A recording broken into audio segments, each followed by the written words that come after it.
এক ব্যক্তির টানে ১৪ বছর ধরে বারবার ফিরে আসে একটি পাখি। শুনতে অবিশ্বাস্য মনে হলেও তুরস্কের বুরসা প্রদেশের কারাকাব এলাকা এমনই এক বিস্ময়কর ঘটনার সাক্ষী।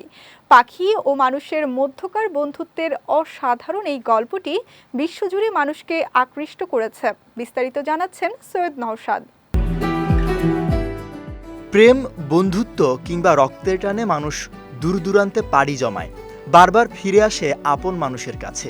মানুষে মানুষে এমন পুনর্মিলন নতুন কিছু নয়, কিন্তু মানুষের টানে পশু পাখি বছরের পর বছর ধরে ফিরে আসে এমন ঘটনা খুব কমই শোনা যায়। তুরস্কের উত্তর পশ্চিমে বুরসা প্রদেশের কারাকাব এলাকা এমনই এক বিস্ময়কর ঘটনার সাক্ষী।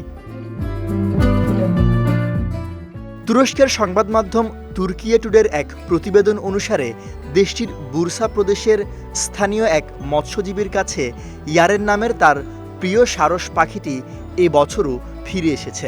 এ নিয়ে টানা ১৪ বছর এই দুই বন্ধুর পুনর্মিলন ঘটল। টানা ১৩ বছর ধরে প্রতি বসন্তে এস্কি কারাগাছ গ্রামে ফিরে আসে ইয়ারেন, সেখানে অস্থায়ীভাবে বাসা বানায়। এ সময় পাখিটিকে প্রায় প্রতি বছরই ৬৯ বছর বয়সী মৎস্যজীবী আদেম ইলমাজের নৌকায় দেখা যায়। ইলমাজের মাছ ধরার নৌকায় পাখিটি স্বাভাবিকের চেয়ে বেশি সময় কাটায়, যা তাদের পুনর্মিলনকে আরও বেশি আবেগঘন করে তোলে এবং স্থানীয় সম্প্রদায়ের সঙ্গে পাখিটির বন্ধনকে শক্তিশালী করে তোলে।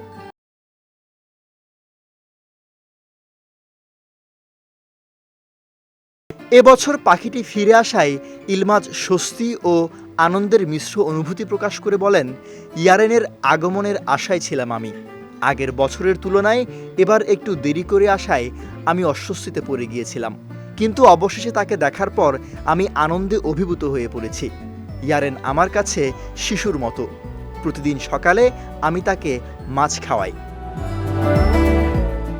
সৈয়দ নওশাদ, বিজয় টিভি নিউজ ডেস্ক।